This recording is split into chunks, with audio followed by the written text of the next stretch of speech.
Hello everyone, welcome to Tamil Aspirants Club. So SSC CGL 2025க்கான state wise vacancy தான் பார்க்க போகிறோம். Central board of direct tax and central board of indirect tax இதில் இருக்க job பொசிஷன்ஸ்க்கு state wise எவ்வளோ vacancy and குறிப்பாக Tamil Nadu vacancy எவ்வளோ இருக்குது அதுதான் இந்த வீடியோவில் நம்ம டிஸ்கஸ் பண்ண போகிறோம்.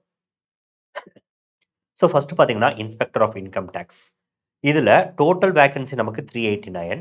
ஆனால் சென்னைக்கு வந்து பார்த்தீங்கன்னா 34 இருக்குது. அன்ரிசர்வ்டு அதில் வந்து 15, எஸ்சிக்கு 5, எஸ்டிக்கு 2, ஓபிசிக்கு 9 அண்ட் இடபிள்யூஎஸ்க்கு வந்து 3. ஸோ அடுத்து பார்த்தீங்கன்னா ஆஃபீஸ் சூப்பரிண்டென்ட். ஸோ இது வந்து லாஸ்ட் இயர் நமக்கு ஆட் பண்ண ஒரு போஸ்டிங்கு. ஸோ இந்த வருஷம் இதோட டோட்டல் வேகன்சி பார்த்தீங்கன்னா 6753. இதில் சென்னைக்கு மட்டுமே பார்த்தீங்கன்னா 477 இருக்குது. அன்ரிசர்வ்டு வந்து 196, எஸ்சிக்கு வந்து 71, எஸ்டிக்கு வந்து 35, ஓபிசிக்கு வந்து 128, இடபிள்யூஎஸ்க்கு வந்து 47. அண்ட் அதே மாதிரி மற்ற டிவிஷன்ஸ்க்கு நம்ம இங்கே கொடுத்துருக்கோம். ஸோ அடுத்து டேக்ஸ் அசிஸ்டன்ட். ஸோ டேக்ஸ் அசிஸ்டண்டோட டோட்டல் வேகன்சி பார்த்தீங்கன்னா 1249. இதில் சென்னைக்கு மட்டும் 38 இருக்குது. அன்ரிசர்வ் வந்து 18, எஸ்சிக்கு வந்து 5, எஸ்டிக்கு 2, ஓபிசிக்கு வந்து 10, இடபிள்யூஎஸ்க்கு வந்து 3. So GST inspector. So GST இன்ஸ்பெக்டரில் டோட்டல் வேகன்சின்னு பார்த்தோன்னா 306. இதில் சென்னையோட வேகன்சி நம்ம பார்த்தோன்னா டோட்டலாக 114. ஜென்ரலுக்கு வந்து 52, எஸ்சிக்கு 14, எஸ்டிக்கு 5, ஓபிசிக்கு 24, இடபிள்யூஎஸ்க்கு நமக்கு 19 அண்ட் மற்ற கேட்டகரிக்கு நமக்கு கொடுத்துருக்கோம்.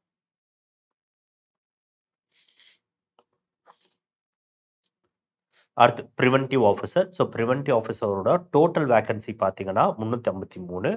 இதில் சென்னையோட வேகன்சின்னு பார்த்தோன்னா 83.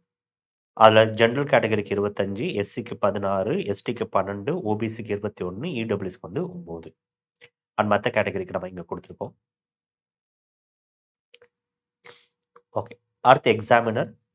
ஸோ எக்ஸாமினர் போஸ்ட்டுக்கு பார்த்தீங்கன்னா டோட்டல் வேகன்சி அப்படின்றது 137 இங்கே இருக்குது. 137ல் தமிழ்நாடுக்கு அதாவது சென்னை டிவிஷன் பார்த்தீங்கன்னா 32, ஜென்ரல் கேட்டகரிக்கு 11, எஸ்சிக்கு 8, எஸ்டிக்கு 8, ஓபிசிக்கு எதுவும் கிடையாது, இடபிள்யூஎஸ்க்கு நமக்கு 5 அண்ட் ஹியரிங் டிசபிலிட்டிக்கு ஒன்று கொடுத்துருக்காங்க. அடுத்து எக்ஸிக்யூட்டிவ் அசிஸ்டண்ட். ஸோ இதுக்கு வந்து டோட்டல் வேகன்சி அப்படின்னு பார்த்தீங்கன்னா 183. இதில் சென்னைக்கு பார்த்தீங்கன்னா 18, அதில் ஜென்ரல் கேட்டகரிக்கு 9, எஸ்சிக்கு 1, எஸ்டிக்கு இல்லை, ஓபிசிக்கு 6, இடபிள்யூஎஸ்க்கு 2. அடுத்து tax assistant. So tax assistant total vacancy 771. இதில் சென்னை இது இங்கே இருக்குது. ஸோ சென்னையோட முதல்ல 2 இருக்குது. கஸ்டம்ஸோட டேக்ஸ் அசிஸ்டன்ட் 1 இருக்குது, சிஜிஎஸ்டியோட டேக்ஸ் அசிஸ்டன்ட் 2 இருக்குது. டோட்டல் வேகன்சி வந்து சிஜிஎஸ்டிக்கு பார்த்தீங்கன்னா 28. அதில் ஜென்ரல் கேட்டகரிக்கு 7, எஸ்சிக்கு 1, எஸ்டிக்கு எதுவும் கிடையாது, ஓபிசிக்கு 8, இடபிள்யூஎஸ்க்கு 12.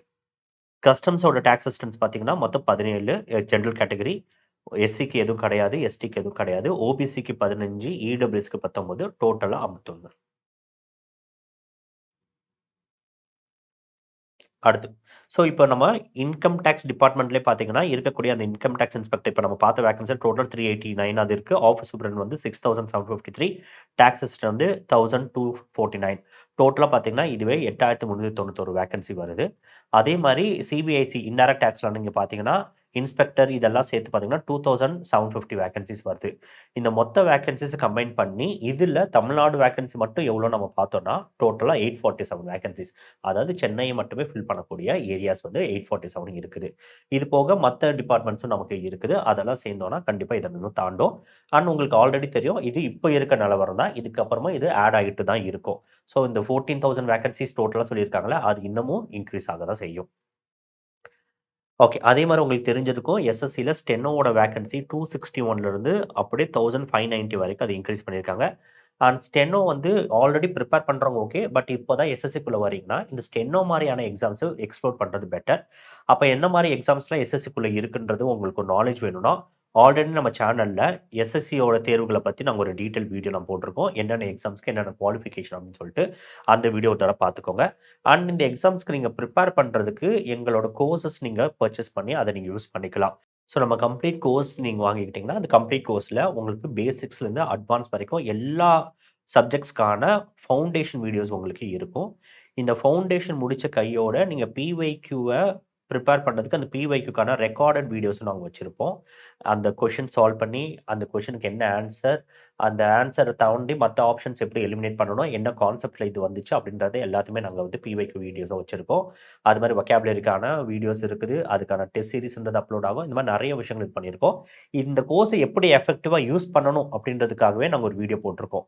ஸோ இந்த வீடியோ பார்த்துட்டு இந்த கோர்ஸ் நீங்க பை பண்ற மூலியமா உங்களுக்கு எந்த மாரியெல்லாம் பெனிஃபிட்ஸ் இருக்குன்றத இத பார்த்து நீங்க தெரிஞ்சுக்கலாம். அது போக ரொம்ப முக்கியமான விஷயம், இப்ப வரக்கூடிய இந்த எஸ்எஸ்சி, சிஜிஎல், அடுத்து நடக்கக்கூடிய சிஹெச்எஸ்எல், அப்புறம் இருக்கக்கூடிய எம்டிஎஸ், இந்த எல்லா எக்ஸாம்ஸ்க்கும் நீங்க ப்ரிப்பேர் பண்றதுக்காக நாங்க டெய்லி யூடியூப் லைவ் செஷன்ஸ் எடுத்துட்டு போயிட்டு இருக்கோம். ஈவினிங் 6 பிஎம் டூ 9 பிஎம் இந்த செஷன்ஸ் போகும். இதுல பார்த்தீங்கன்னா, மேத்ஸ், இங்கிலீஷ், ஜிஎஸ் இந்த 3 சப்ஜெக்ட்டையும் ஃபோக்கஸ் பண்ணி டெய்லி நாங்க லைவ் செஷன்ஸ் எடுத்துட்டு போயிருக்கோம். இத நீங்க ரெகுலரா ஃபாலோ பண்ணலாம். இதுவரைக்கும் போன செஷன்ஸோட பிளேலிஸ்ட்ன்றது இங்க ஆட் பண்ணியிருப்போம். நீங்க டிஸ்கிரிப்ஷன்ல பார்க்கலாம். அதே மாரி சில இம்பார்ட்டன்ட் வீடியோஸ் இருக்குது. ஸ்டாட்டிக் ஜிகே நீங்க எப்படி ப்ரிப்பேர் பண்ணணும் அப்படின்றது ஒரு வீடியோ நாங்க போட்டிருப்போம். அதே மாரி எஸ்எஸ்சிக்கே நீங்க எப்படி ப்ரிப்பேர் பண்ணலாம். ஏன்னா, இப்ப நீங்க ஆல்ரெடி பிரிப்பரேஷன் இருக்கவங்களுக்கு ஓகே. பட் இதுக்கப்புறம் இப்ப தான் புதுசா ஸ்டார்ட் பண்ண போறேன். நான் 2026 தான் என்னோட டார்கெட்டா வச்சிருக்கேன்னா, உங்களோட எஸ்எஸ்சி பிரிப்பரேஷன் எப்படி ஸ்டார்ட் பண்ணணும் அப்படின்னு சொல்லிட்டு நாங்க ஒரு வீடியோ போட்டிருக்கோம். அதுவும் நீங்க பார்த்துக்கலாம். உங்களுக்கு ஏதாவது டவுட்ஸ் இருந்துச்சுன்னா கமெண்ட் செக்ஷன்லயும், எங்க டெலகிராம் சேனலையும் நீங்க ஜாயின் பண்ணிட்டு கேட்கலாம். அண்ட் மறக்காம இந்த வீடியோவ சப்ஸ்கிரைப் பண்ணிடுங்க. Thank you.